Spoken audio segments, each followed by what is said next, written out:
ইতিহাস ঘাটলে দেখা যায় 4 জন রাজা যারা সারা দুনিয়ার রাজত্ব পাইছেন, কিন্তু মৌত এদেরকেও ছাড়ে নাই। সবার কথা বাদই তো দিলাম, আল্লাহর রসুলের এক কথা মনে উঠলে নিজেও ভাবি, উনার জীবনী পড়লে নিজেও ভাবি।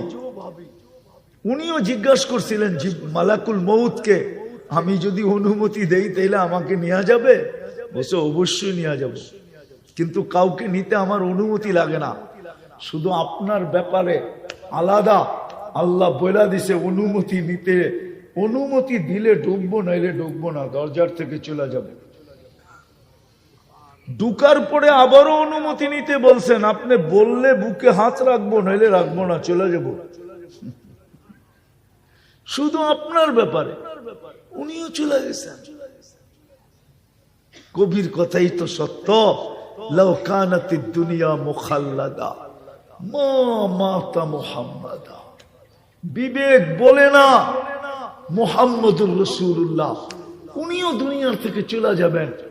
এটা তর্ক বিতর্ক কোন জিনিসকে আল্লাহর রসুলের মাকাম যদি পড়া হয়, মাকাম, মাকাম বোঝেন?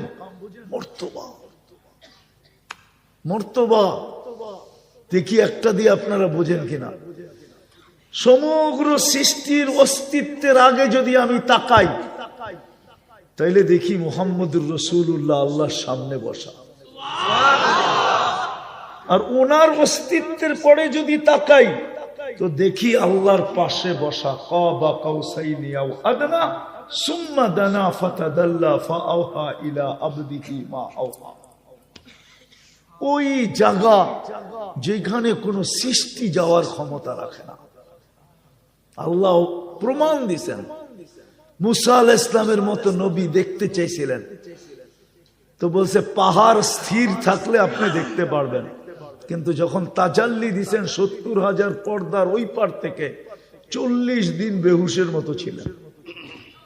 আল্লাহ প্রমাণ দিছে, এইখানেই যখন ঠিক থাকতে পারেন না, ওইখানে ঠিক থাকবেন কেমনে? তো মানব জাতির যাওয়া শেষ, জিন তো যেতেই পারবে না, রইল ফেরেশতা সৃষ্টির ভিতরে। মেরাজের রাত্রে চলতে চলতে এক পর্ব আসছে, জিবরিল আলাইহিস সালাম বলতেছে আপনি আগে যান, আমি এখানেই শেষ। বলছে আগে যাবেন না? এতক্ষণ তো সাথে ছিলেন, দুনিয়ায় তো সবসময় আমার সাথে আপনি থাকেন, আপনি তো আমার বন্ধু, আমাকে একা ছেড়ে দিবেন? বলছে আগে যাওয়ার অনুমতি নেই। কি নাই?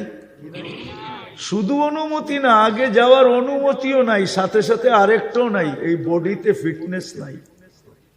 মনে হয় বোঝেন নাই? আরে গাড়িতে ফিটনেস আছে না,